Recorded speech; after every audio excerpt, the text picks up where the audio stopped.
बहुत समय पहले की बात है। एक छोटे से गांव के पास एक घना जंगल था। उस जंगल में अनेक तरह के जानवर रहते थे। उनमें से एक नेवला और एक सांप अक्सर आमने सामने आ जाते थे। दोनों की दुश्मनी किसी से छिपी नहीं थी। गांव के लोग भी जानते थे कि जैसे ही सांप और नेवला एक दूसरे से मिलेंगे, जरूर भयंकर लड़ाई होगी। नेवला अपनी फुर्ती और चालाकी के लिए प्रसिद्ध था। वो छोटे छोटे कीड़े मकोड़ों और चूहों को पकड़कर खा जाता। वहीं सांप जंगल में अपनी फुफकार और जहर से जानवरों को डराता था। वो किसी को भी डस लेता, जिससे सब उससे भय खाते।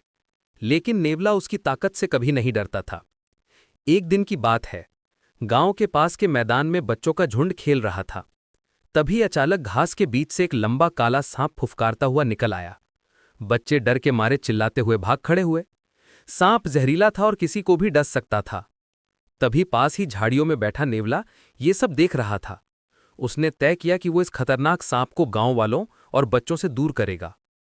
सांप ने नेवले को देखा और फुफकारते हुए बोला, नेवले, आज तू मुझसे बच नहीं पाएगा। कई बार हमारी टक्कर अधूरी ही है, लेकिन आज मैं तुझे खत्म कर दूंगा। नेवला मुस्कुराते हुए बोला, सांप, तेरी फुफकार से मैं नहीं डरता। तेरे जहर से पूरे जंगल के जानवर डरते होंगे, लेकिन मैं नहीं। आज ये लड़ाई तय करेगी कि असली वीर कौन है। इतना कहकर दोनों आमने सामने आ गए। गांव के लोग भी दूर से ये दृश्य देखने लगे। सांप तेजी से लहराता हुआ नेवले पर झपटा, पर नेवला फुर्ती से बच गया। नेवले की यही खासियत थी कि वो सांप के हर वार से फुर्ती से बच निकलता और मौका पाकर उसके सिर या पूंछ पर झपटता। सांप ने कई बार फुफकारते हुए जहर उगलने की कोशिश की, लेकिन नेवला हमेशा उससे एक कदम आगे रहता। नेवले ने अचानक एक छलांग लगाई और सांप की गर्दन को अपने तेज दांतों से पकड़ लिया। सांप तड़प तड़प कर छूटने की कोशिश करने लगा, लेकिन नेवला अपनी पकड़ ढीली नहीं कर रहा था। काफी देर तक संघर्ष चलता रहा।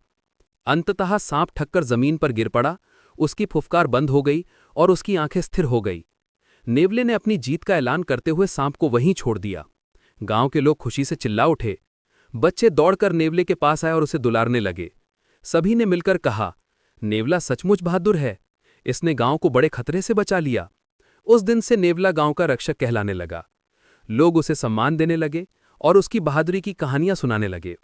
वहीं सांप और नेवले की ये दुश्मनी की कहानी हमेशा के लिए सबके दिलों में बस गई।